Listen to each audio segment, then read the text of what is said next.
Selamat siang, Ibu dosen dimanapun Ibu berada. Nama saya adalah David Avanius, NIM 80202065. Hari ini saya akan mempresentasikan pekerjaan saya tentang penamaan, sinkronisasi, dan koordinasi dalam sistem terdistribusi. Ya, saya akan tampilkan slide-nya ya di sini. Nah, jadi penamaan, sinkronisasi, dan koordinasi dalam sistem terdistribusi.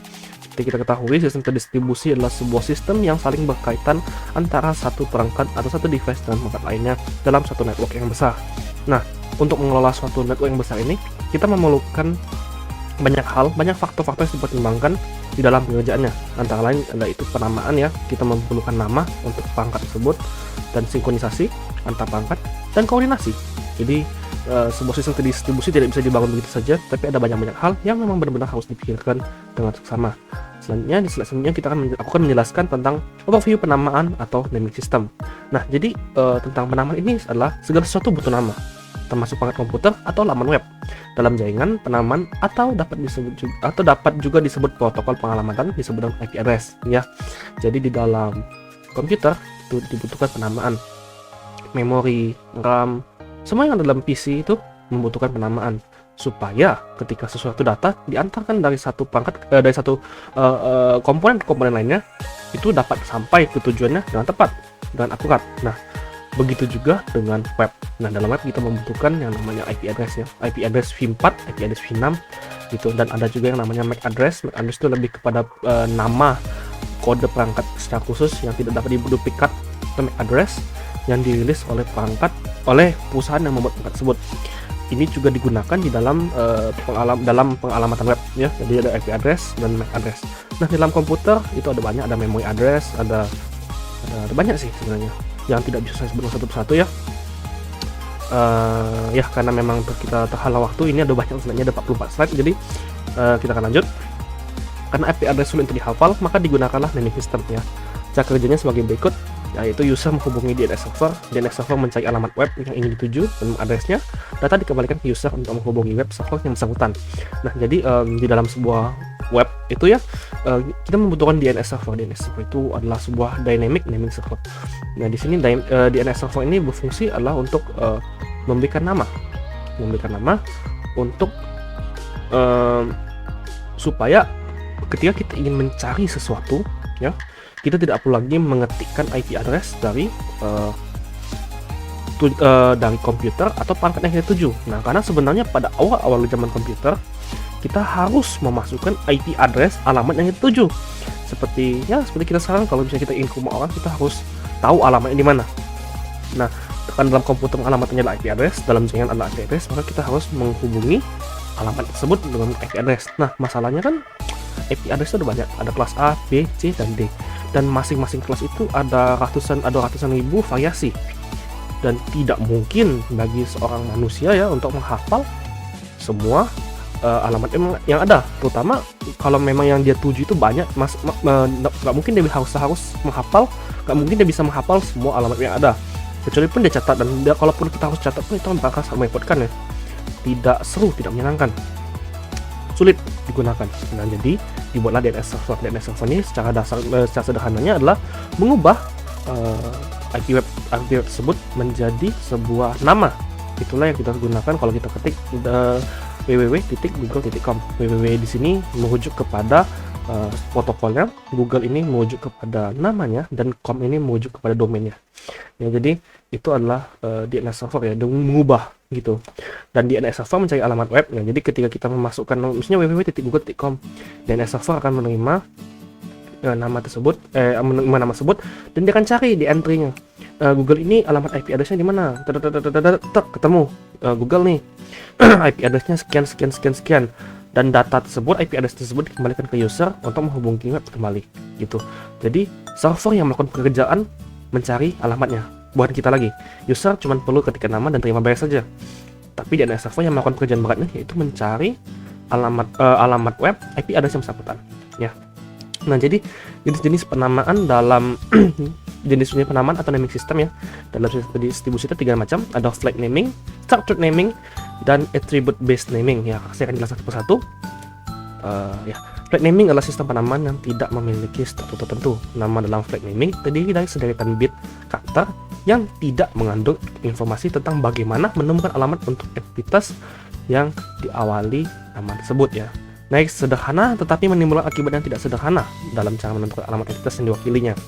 Solusi dalam menyelesaikan masalah menemukan pasangan alamat atau menerjemahkan nama menjadi alamat resolving pada sistem penamaan flag naming yaitu broadcasting dan multicasting, forwarding pointer, home based approach, dan hierarchical search tree.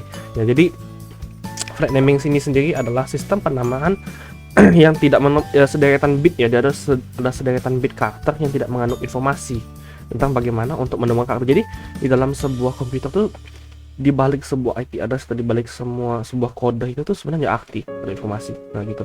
Nah, tapi flag naming tidak mengandung arti tertentu, dia cuma mengasih sederetan bit karakter, sederetan string ya. Nah, itulah yang dijadikan sebagai alamat gitu. Repot jadinya gitu. Karena dalam sebuah sistem terdistribusi kan itu kan banyak tuh pangkat-pangkatnya. Kalau kita cuma flag naming itu kalau kita hanya menggunakan flag naming saja itu bakal repot. Itulah kita ada 4 cara resolvingnya, yaitu menggunakan broadcasting dan multicasting, forwarding pointer, home base approach, dan hierarchical search tree. Nah, kalau resolving menggunakan IP address v4 kan itu kan menggunakan DNS server tuh kita resolvingnya. Kalau flag naming ini ada 4 ini. Nah, saya yang jelas gue satu-satu. Broadcasting multicasting. Broadcasting itu mengirimkan sebuah pesan berisi permintaan pasangan identifier dari sebuah alamat kepada seluruh atau sebagian anggota jaringan, dan hanya entitas yang memiliki alamat tersebut yang akan menjawab dengan identifier identifier yang ia miliki. Contoh implementasinya adalah ARP atau ARP, Address Resolution Protocol, yang digunakan untuk mengetahui alamat hardware MAC address berdasarkan sebuah alamat IP. Nah, jadi broadcasting ini maksudnya adalah dengan mengirimkan pesan berisi punya inti sederhananya dalam sebuah pesan tersebut ada sebuah kunci yang hanya bisa masuk di lubang kunci tertentu. Nah, jadi ketika dia mengirimkan pesan tersebut, ya, pesan itu berisi kunci ke semua perangkat yang lain, dan kalau perangkat yang lain merespon, itu artinya perangkat tersebut memiliki lubang kunci yang tepat. Nah, yang tidak tepat akan respon balik. Nah, seperti itulah kita akan mengetahui yang mana perangkat yang tepat. Nah, itulah menggunakan resolver, menggunakan broadcasting. Jadi dia mengirimkan pesan itu ke semua perangkat yang ada. Itu ya, kalau contohnya implementasinya itu menggunakan ARP atau ARP, ada resolution protokol yang digunakan untuk mengetahui alamat hardware MAC address. Seperti tadi bilang, MAC address tadi ya, dalam sebuah jaringan itu ada menggunakan MAC address berdasarkan sebuah alamat IP. Broadcasting dan multicasting. Yang kedua multicasting mengirimkan pesan hanya ke beberapa entitas dalam jaringan. Nah, sudah habis ya. Nah, jadi multicasting ini mirip dengan broadcasting ya. Hanya saja kalau multicasting itu mengirimkan pesan hanya ke beberapa entitas saja. Kalau broadcasting itu ke seluruh, kalau multicasting hanya ke beberapa entitas saja. Jadi kalau misalnya dalam sebuah sistem terdistribusi itu ada 10 perangkat atau 20 perangkat, ya kalau broadcasting semuanya. Kalau multicasting mungkin cuma ketiga, atau keempat, atau kelimanya saja, cuma sedikit. Next adalah forwarding pointers. Setiap kali sebuah entitas berpindah lokasi dan mendapat alamat baru, maka entitas tersebut meninggalkan informasi mengenai lokasi barunya di lokasi lamanya sedemikian sehingga entitas lain yang mencarinya dapat menelusuri jejak perpindahan dan berkomunikasi dengan entitas tersebut. Informasi tersebut dikenal sebagai pointer. Permasalahan timbul ketika entitas bergerak cukup sering dengan jarak yang semakin jauh. Rantai pointer akan semakin panjang sehingga penelusuran dapat memakan sumber daya lebih besar dan mengakibatkan penurunan kinerja.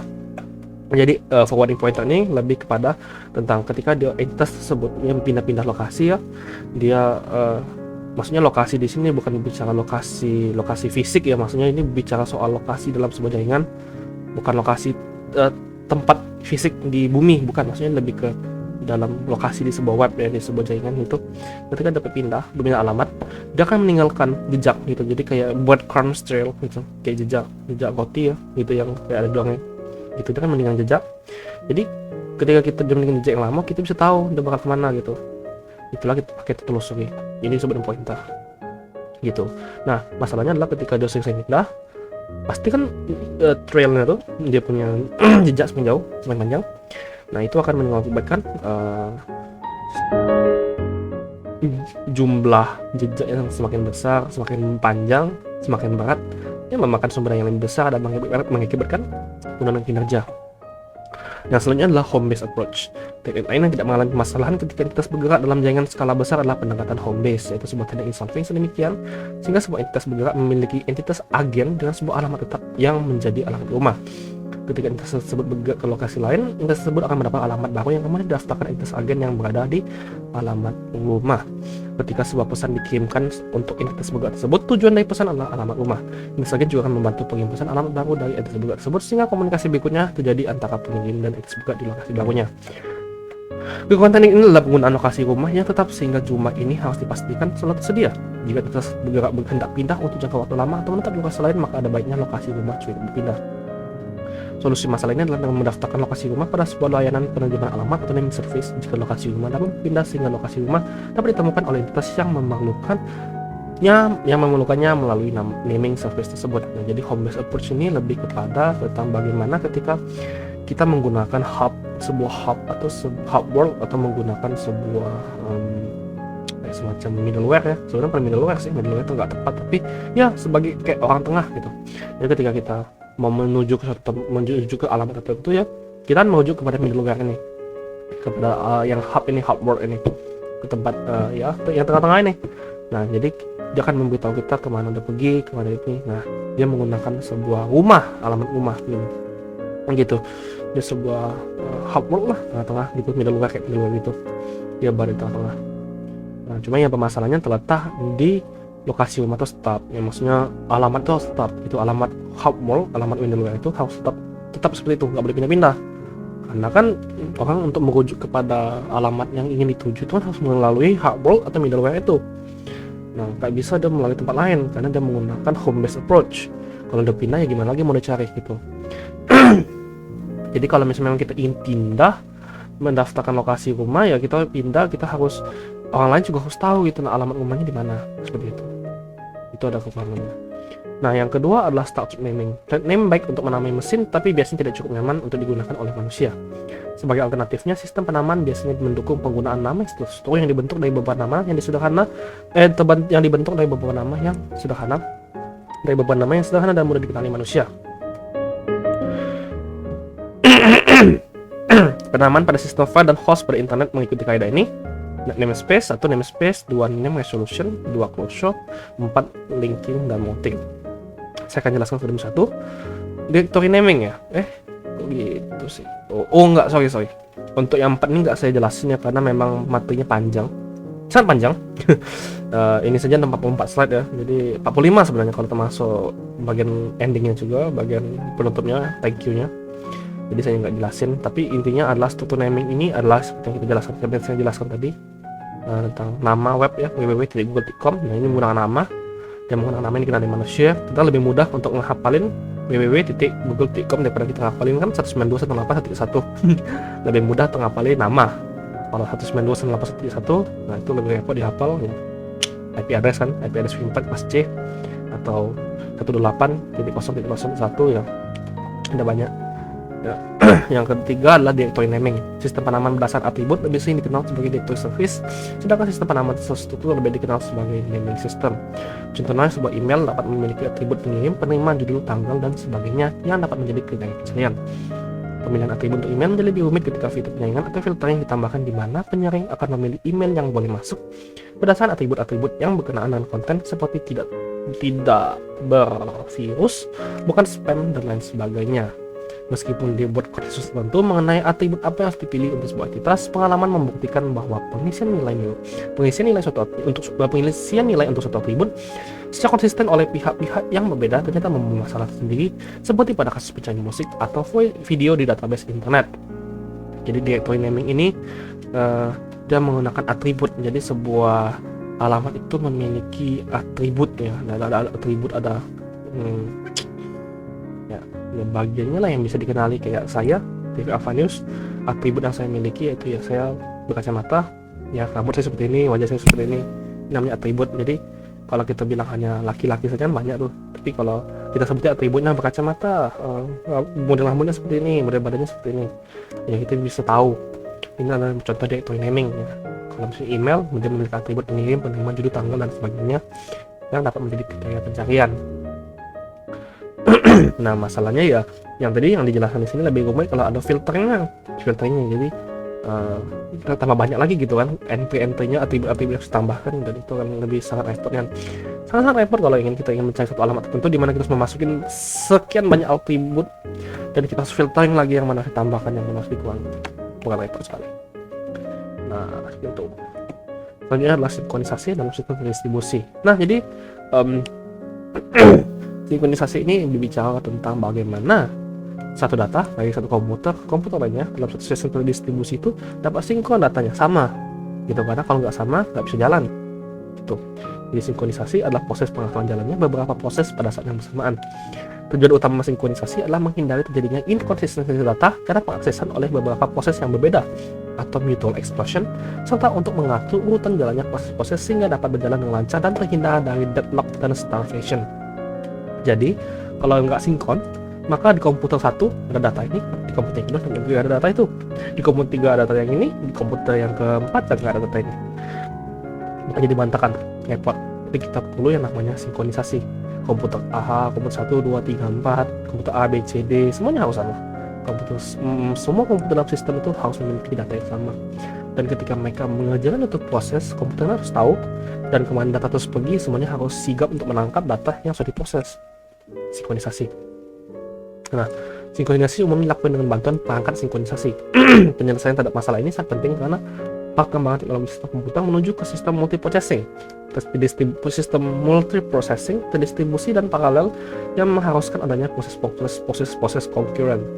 Concurrent ini maksudnya concurrent ya itu ya bersamaan.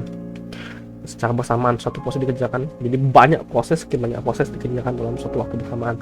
Dan jadi terutama kan saat ini sudah menggunakan multiprocessing ya.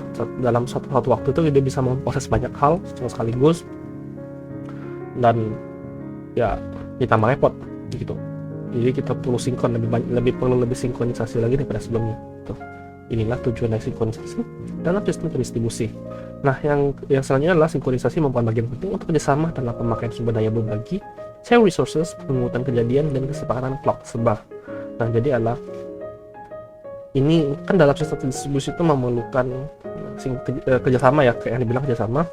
Nah, jadi ada tiga bagian penting untuk kerjasama dalam sinkronisasi itu adalah pemakaian sumber daya berbagi, sharing resources. Jadi sumber daya di komputer B bisa digunakan oleh komputer A, data yang ada di komputer D bisa dipakai oleh di komputer C gitu, ataupun ya saling bersilang-silang gitu. Nah, kalau tidak ada kesepakatan global adalah seperti gambar ini. Ini computer in which compiler runs di sini. Ini datanya itu diolah, dia dijalankan menurut local clock di komputer lokal, itu dijalankan pada maksudnya outputnya di create yang dibuat pada, jadi di komputer yang membuat data ini menurut jam mereka outputnya itu dihasilkan pada detik 2144 gitu, dan data ini dikirimkan ke komputer 2, komputer yang dimana editornya berjalan. Jadi editor ini menggunakan komputer compiler ini untuk menghasilkan data dan dikirim balik ke editor. Nah, di komputer editor menurut local clock mereka, data itu dihasilkan pada detik 2143. Beda 1 detik. Kedengarannya remeh, tapi sebenarnya repot, berat. Jadi itulah makanya harus ada sinkronisasi. Ini kalau tidak ada kesepakatan global, tidak ada sinkronisasi, tidak akan meleset 1 milidetik. Kelihatannya mudah banget, cuma 1 milidetik. Apalah gitu. Tapi kan yang namanya komputer kan mereka bekerja menggunakan logika. Perbedaan 1 milidetik itu beda sudah gitu. Nah, perbedaan 1 milidetik itu sudah beda, nggak seperti manusia. Kalau kita anggap perbedaan berapa milidetik, sudahlah itu kan biasa gitu, orang sudah tahu lah gitu. Kalau komputer nggak, komputer maunya ya kalau data 2144 detik itu beda dengan data di 2143, padahal datanya sama. Lucu gitu, tapi memang seperti itu. Nah, jadi metode sinkronisasi itu adalah ada banyak. Yang pertama adalah sinkronisasi clock. Nah, jadi yang pertama, cara kerjanya adalah informasi yang relevan tersebar di beberapa komputer. Yang kedua, keputusan pembuatan proses hanya berdasarkan informasi lokal. Dan yang ketiga, peristiwa kegagalan dengan penyebab tunggal di dalam sistem harus dihindarkan. Yang keempat, tidak tersedianya clock atau sumber waktu global yang akurat. Oke, jadi maksudnya di sini adalah sinkronisasi clock ini adalah dia menggunakan jam jam lokal yang berada di komputer masing-masing komputer itu. Nah, ini sebenarnya kurang tepat ya, kurang bagus, tapi ini adalah salah satu metode sinkronisasinya. Dia menggunakan waktu yang di komputer lokal. Jadi waktu itu kan penting tuh. Kayak kalau misalnya kita atur, contohnya kalau misalnya dalam komputer kita nih, kita punya laptopnya atau PC, kalau misalnya kita atur waktunya beda, misalnya sekarang pembuatan video ini hari ini tanggal 11 Januari ya, sorry bu mepet waktu. Hari ini tanggal 11 Januari, jadi kalau kita atur jam di komputer kita menjadi 1 Januari, itu nggak akan bisa akses internet karena jamnya beda. Nah gitu. Nah itulah yang maksudnya sinkronisasi clock seperti ini. Nah, tapi sebenarnya kurang tepat juga sebenarnya, karena sinkronisasi clock itu bicara soal jam lokal ya. Jadi sebenarnya kurang tepat juga. Tapi kurang lebih seperti itu contohnya. Yang kedua adalah sinkronisasi stack forward. Cara yang paling mudah untuk menentukan waktu adalah dengan ditanya langsung sama waktu, atau Universal Coordinated Time atau UTC. Hanya saja akan banyak perbedaan dalam request. Maksudnya di sini adalah, kalau tadi kita akan sinkronisasi waktu berdasarkan jam dari masing-masing komputer. Kalau komputer A jam 12, komputer B harus jam 12 juga. Kalau beda, error gitu. Kalau sinkronis stack forward, daripada kita repot-repot nentuin jam dari satu komputer lainnya, kita mending mainin aja ke server waktu, atau yang disebut dengan Universal Coordinated Time. Hanya saja perbedaan request, kan dalam komputer itu ada jaringan, itu ada perbedaan waktu, dan tergantung dari kecepatan jaringan masing-masing gitu, dan tergantung dari loss paketnya atau paket yang sampai. Itu ada perbedaannya dalam request. Nah, ketika ada perbedaan waktu juga maksudnya yang diterima kan berbeda juga gitu. Nah, ini tergantung dari konektivitas jaringan atau kecepatan komputer yang menerima data tersebut gitu. Beda bakal jadinya kalau ketika requestnya dilakukan dalam waktu yang berbeda. Lucu juga jadinya itu. Jadi maksudnya selanjutnya saya akan jelaskan tentang clock. Jadi maksudnya kita tadi bilang soal clock nih, soal jam, tapi sebenarnya jam ini apa gitu? Apa sih yang menentukan jam? Apakah orang lain menentukan jam, atau jam yang di dinding, atau jam internasional? Nah, jadi apa? Jadi maksudnya adalah sini ada dua macam clock. Yang pertama adalah clock logika. Meski penggunaan kata clock sudah meluas, kata yang lebih tepat adalah timer yang merujuk kepada clock yang sejati. Timer menggunakan crystal quartz, sebuah batu mineral sebagai sumber frekuensinya. Ya, jadi mereka menggunakan, bukan berarti dalam komputer ada crystal quartz, bukan, maksudnya mereka mereferensikan crystal quartz sebagai sumber referensinya. Walaupun frekuensi osilator pada osilator kristal biasanya stabil, tetap saja tidak mungkin menjamin bahwa sebuah kristal yang bekerja di berbagai komputer memiliki frekuensi yang persis sama. Selalu ada sedikit perbedaan yang terjadi dan mengakibatkan perbedaan waktu yang disebut pula dengan yang disebut clock skew. Jadi maksudnya di sini adalah ketika komputer itu sedang berjalan dan dia ada jam kan, ada jam. Ketika jam itu sedang berjalan di sebuah komputer, dia menggunakan crystal quartz sebagai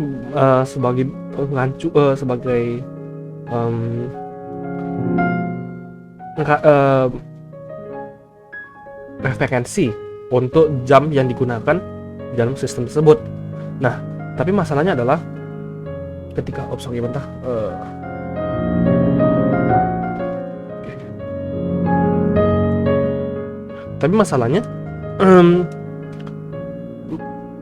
dalam hal ini pun tidak bisa bekerja dengan baik. Alasannya kenapa? Karena kita pertama harus tahu dulu bagaimana pengukuran waktu aktual itu dilakukan. Jadi ketika matahari berada di titik tertinggi di langit, itu disebut dengan transit of the sun, dan itu terjadi siang hari ya. Nah, interval antara dua transit tersebut disebut dengan solar day. Jadi ada intervalnya itu disebut dengan solar day. Nah, kemudian lagi yang namanya solar second. Solar second ini adalah 1/86.400 dari solar day. Jadi maksudnya adalah 86.400 itu adalah jumlah detik dalam satu hari. Jadi 24 jam itu 86.400 detik. Nah, jadi dia solar second itu 1/86.400. Itulah ngapa disebut 1 second, 2 second, 3 second gitu. Second itu bicara detik. Jadi 1 bagi 86.400 itu bicara soal 1 detik. Nah, di dalam komputer, bukan dalam komputer sih, di dalam dunia jam perjaman ya, ada yang disebut dengan International Atomic Time atau IAT. Nah, di sini menggunakan rata-rata jumlah tik dari jam atom cesium 133 sejak tanggal 1 Januari 1958 dibagi 9.192.631.770. Nah, jadi dikarenakan waktu siang itu bertambah lama dari hari ke hari, ya kan, karena ya planet tuh setiap hari bergeser sedikit, jadi waktu itu bergeser, waktunya juga sedikit bergeser. Jadi waktu IAT atau International Atomic Time ini lebih lambat dibandingkan solar second. Seperti itu. Agak sulit juga dipahami, tapi kurang lebih maksudnya adalah waktu yang di dalam atomic time itu, International Atomic Time atau IAT ini lebih lambat daripada waktu solar second, jadi lebih lambat dari 1 detik. Nah, jadi untuk mengkoreksi kesalahan tersebut, mereka akan menggunakan leap second dengan cara menempati waktu IAT sehingga sama dengan solar second. Jadi waktu mereka ini beda, tapi mereka akan menggunakan leap second, mereka loncat sedikit untuk supaya sama mereka waktu posisi mereka sama-sama. Nah, waktu yang telah dikoreksi ini disebut dengan Universal Coordinated Time atau UTC. Nah, ini dari tadi kita bicara tentang UTC ini. Nah, nih Universal Coordinated Time UTC, serta waktu. Ini adalah waktu yang sudah dikoreksi dari International Atomic Time atau ITC dan yang dikoreksi menggunakan leap second sehingga sama dengan solar second gitu. Nah, jadi itu bicara tentang waktu ya. Jadi soal gambar tentang waktu. Nah, jadi clock skew ini bicara tentang bagaimana ada perbedaan waktu lagi gitu antara ITC tentang UTC dengan jam crystal quartz gitu, dengan jam yang osilator kristal dengan jam yang sesungguhnya. Nah, sebenarnya repot sih. Kenapa sih waktu itu repot ya? Karena memang waktu ini kan bicara tentang interpretasi manusia tentang waktu, tentang sebuah hari, tentang sebuah momen di suatu hari gitu. Jadi manusia zaman dahulu itu melihat hari itu ya mereka bingung kayak mana cara mereferensikannya, jadi mereka menggunakan jam. Jadi mereka tahu ya, itulah kita gunakan jam, tapi jam di seluruh dunia kan enggak sinkron. Nah, untuk mengsinkronisasi jam antar sistem saja ini membutuhkan banyak algoritma, banyak hal-hal yang sudah dilakukan oleh peneliti terdahulu untuk mensinkronisasi, di mana kita sekarang tinggal gunakan saja. Nah, jadi sebenarnya lebih repot dan kelihatannya. Nah, jadi untuk memperbaiki clock skew pada clock logika itu menggunakan algoritma Lamport.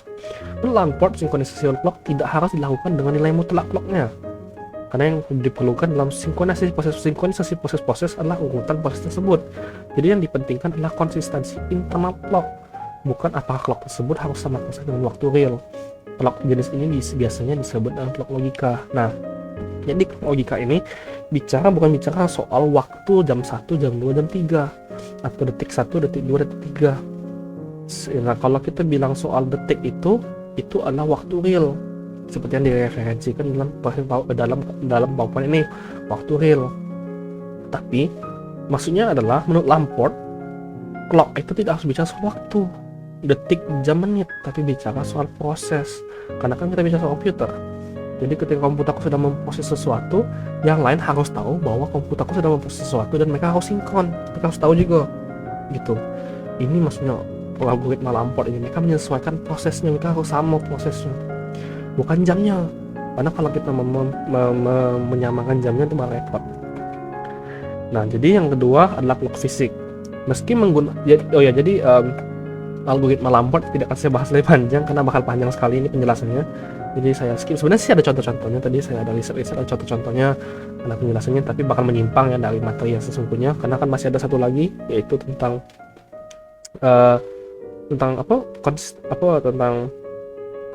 pokoknya satu lagi. Ada satu lagi, jadi saya akan skip dulu. Kemudian clock tadi ada clock logika ya, sekarang clock fisik meskipun dengan kata clock sudah meluas. Sorry, ini salah PowerPoint-nya. Jadi maksudnya adalah clock fisik ini bicara tadi yang sudah jelaskan tentang jam sesungguhnya ya, detik 1, detik 2, detik 3, detik ke 86.400 itu adalah clock real. Dalam satu hari 86.400 detik. Nah, atau satu komputer berjalan di proses 2133 detik, 2134 detik. Ini adalah clock real, clock fisik ya. Nah, jadi dalam clock ini ada masalah yang muncul. Bagaimana mensinkronkan external clock tersebut dengan clock sebenarnya, dan bagaimana mensinkronkan antar clock yang ada. Jadi clock yang sebenarnya ini kan ada yang namanya jam yang sesungguhnya ya. Ada yang timekeeper sesungguhnya, time yang asli gitu. Ini yang menentukan adalah organisasi internasional, jam yang sebenarnya gitu. Jadi dalam komputer kan ada external clock. External clock ini bicara soal komputer clock fisik ya, clock real, bukan clock logika, beda. Kalau logika bicara soal proses kan, kalau clock real bicara soal jam detiknya. Nah, bagaimana mensinkronkan clock eksternal tersebut yang detik menit, detik jamnya tuh dengan clock yang sebenarnya yang ditentukan oleh organisasi internasional, dan bagaimana mensinkronkan antar clock yang ada di berbagai sistem komputer. Nah, oke. Jadi kalau kita bicara soal sekarang masa modern itu sudah enak ya, sebenarnya semuanya sudah diotomatisasi ya. Kita tinggal pakai sebenarnya. Tapi waktu zaman dahulu, zaman komputer pertama kali itu, waktu pertama kali mereka mulai merancangkan sistem pendistribusian antar komputer, mereka sebenarnya memikirkan masalah ini gitu. Nah, kita sudah enak dengan mau BSP gitu, tapi kalau dulu mereka harus mikirin masalah ini. Nah, jadi ada ilmuwan pintar, mereka memberikan ada 4 macam algoritma sinkronisasi. Kalau tadi algoritma untuk clock skew ya, memperbaiki clock skew pada clock logika. Nah, yang ini algoritma sinkronisasi. Algoritma itu ada 4 macam: algoritma Christian, algoritma Berkeley, algoritma rata-rata, dan sumber clock eksternal jamak. Nah, saya tidak akan jelaskan lagi 4 algoritma ini ya, karena memang panjang sekali 4 ini. Ada contoh-contohnya, ada rumusnya, ada cara penggunaannya, segala macam. Karena masih banyak yang harus dijelaskan, jadi saya skip. Mohon maaf. Mohon maaf dosen. Mohon maaf Bu.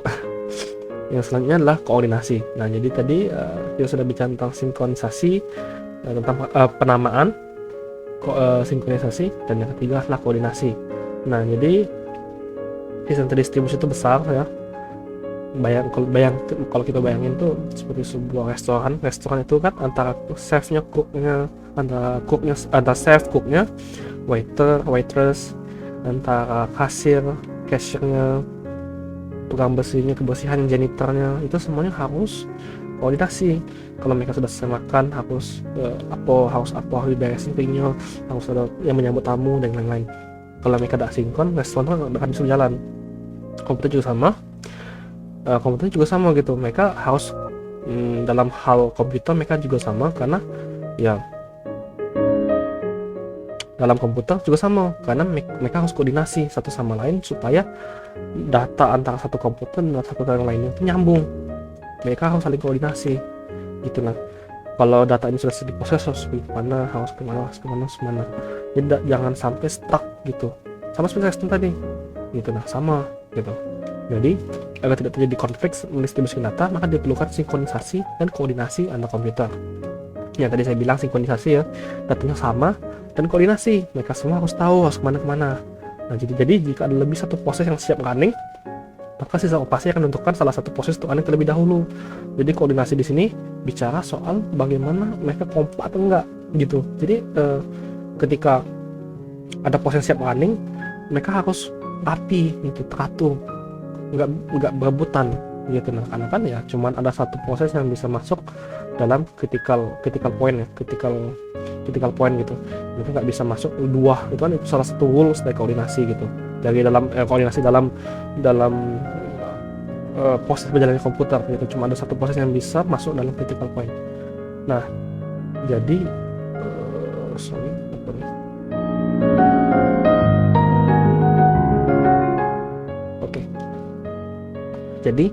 Jadi dalam manajemen proses komputer itu ada kriterianya, yaitu fairness, efisiensi, response time, turnaround time, dan throughput. Sebenarnya throughput itu bukan throughout, sorry. Jadi hal ini sebenarnya sudah dibahas di materi sistem operasi ya dulu waktu semester 4. semester 3 sih, semester 3 saya dibahas di materi pesan operasi ya oleh Pak Ibnu. Jadi ada 5 fairness, stress, pasti mendapat giliran yang sama dan adil. Jadi nggak ada satu proses yang ditinggalin di belakang, yang dimundurin terus, yang lain dapat duluan, tidak adil. Kemudian efisien, jadi nggak membuang-buang waktu. Jadi satu hal itu harus diproses cepat mungkin. Kalau memang nggak bisa diproses, digeser, dimasukin yang lain supaya nggak stuck, nggak makan terlalu lama untuk memproses suatu proses dalam komputer itu. Contoh sederhananya ya ketika kita not responding, komputer kita menjalankan aplikasi not responding itu pernah kan? Nah, Windows bakal suruh kita untuk close, mau kau tunggu atau mau kau close, ya tergantung. Biasanya sih kita close aja sih lebih cepat, terus kita berjalannya lagi. Nah itulah maksudnya efisien. Windows nggak mau nge-stuck sistemnya, jadi dia suruh kamu untuk close atau kamu tunggu, ya terserah sih, itu tergantung input user. Tapi bagusnya sih di close saja supaya lebih efisien. Yang ketiga lah respon time. Jadi respon time ini mempercepat waktu tanggap dengan pemakai secara interaktif. Jadi ketika kita klik mouse, klik 2 kali sebuah software, itu mau jalan software, itu sebab percepat waktunya jalan dari hard disk ke prosesor. Dari hard disk ke RAM, bawa ke prosesor, datanya diolah dan dibalik lagi ke RAM.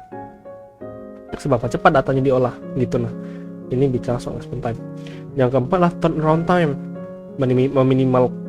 meminimalkan waktu tunggu dari mulai proses datang sampai ke proses selesai running.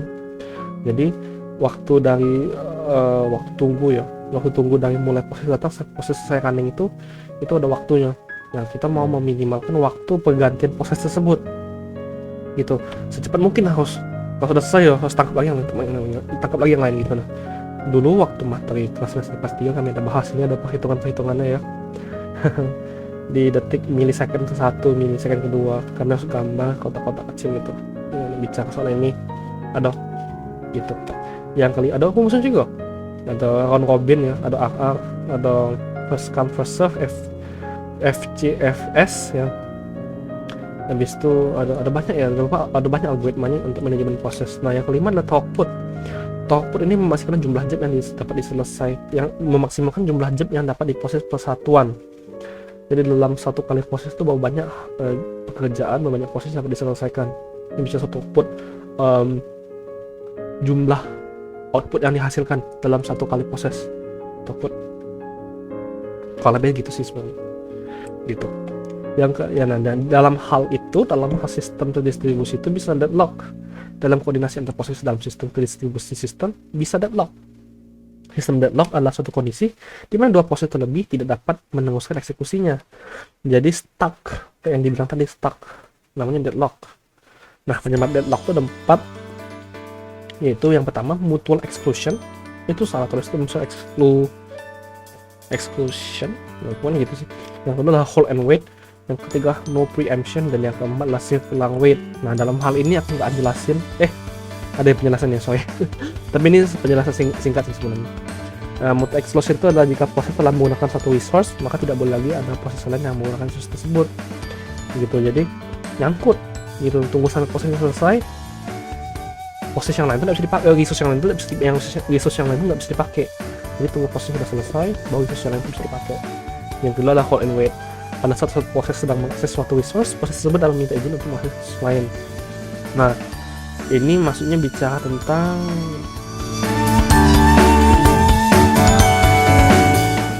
ya, jadi yang proses ini bicara tentang bagaimana ketika suatu proses sudah mengakses satu resource, proses tersebut dapat minta izin untuk mengakses resource yang lain. Jadi itu bakal pitahannya gitu.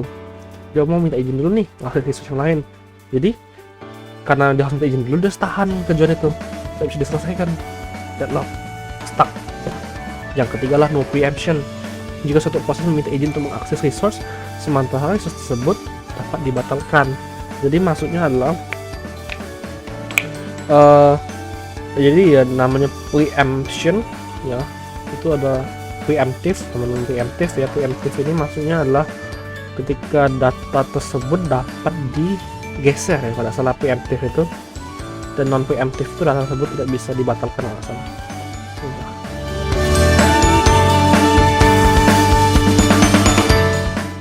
Ya, jadi preemptive itu bicara soal data tersebut dapat digeser dan non preemptive tidak bisa digeser. Nah, jadi dalam hal ini ketika satu proses minta izin untuk mengakses resource, sementara resource tersebut dapat dibatalkan. Jadi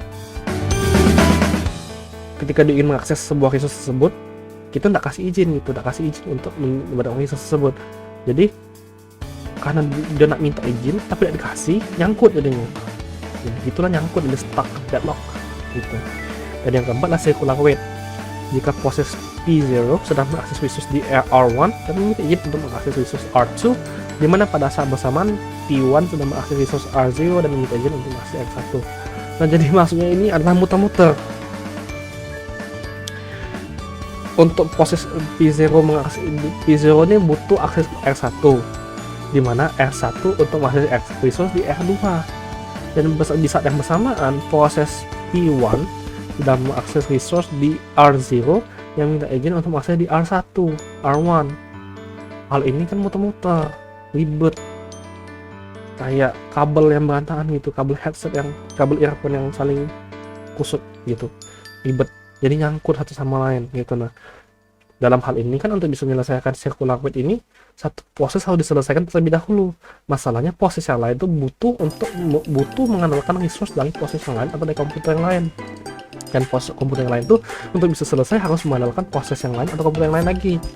Dan itu memutar dia, jadi nyangkut. Dia bahkan nunggu selamanya itu terus gitu. Karena selesai. Kadang-kadang komputer kan bekerja berdasarkan logika gitu. Nah, jadi untuk bisa terkoordinasi kita menggunakan event ordering. Manajemen koordinasi antar proses pada sistem distribusi berbeda pada sistem tersentralisasi. Jadi sistem tersentralisasi ini sistem yang hanya menggunakan satu komputer saja, atau satu komputer yang besar itu, yang memang resource-nya besar, tapi satu komputer. Kalau sistem distribusi itu banyak komputer di satu network yang sangat besar gitu, tapi saling terhubung dan saling kerjasama. Nah, dia beda manajemen koordinasinya. Untuk hal ini mereka menggunakan event ordering. Nah, jadi beberapa parameter yang perlu diperhatikan itu adalah antara lain: satu, memori dan clock tidak tunggal; yang kedua, tidak mungkin menyatakan urutan dua kejadian; yang ketiga, hanya dapat ditentukan partial ordering atau urutan bagian relasi happen before. Jadi ada penjelasan nggak ya? Yang satu dulu ada penjelasannya, tapi yang ketiga aku ada masuk penjelasan sih. Jadi relasi happen before ini adalah suatu relasi yang memperhatikan urutan kejadian, karena kejadian yang satu dengan yang lain saling terkait. Jadi maksudnya adalah ini adalah suatu proses, ya sebenarnya saya jelasin ini sebab akibat, proses-proses sekuensial. Jadi maksudnya adalah ini seperti sebuah diagram, bukan diagram sih sebenarnya, dalam sebuah sistem komputernya ada semacam, jadi mereka kayak ada buat semacam tabel relasi itu. Ini untuk mastiin semuanya saling koordinasi. Jadi maksudnya adalah ketika proses 1 P1 dikerjakan oleh komputer R1, komputer 1, maka dia akan nulis situ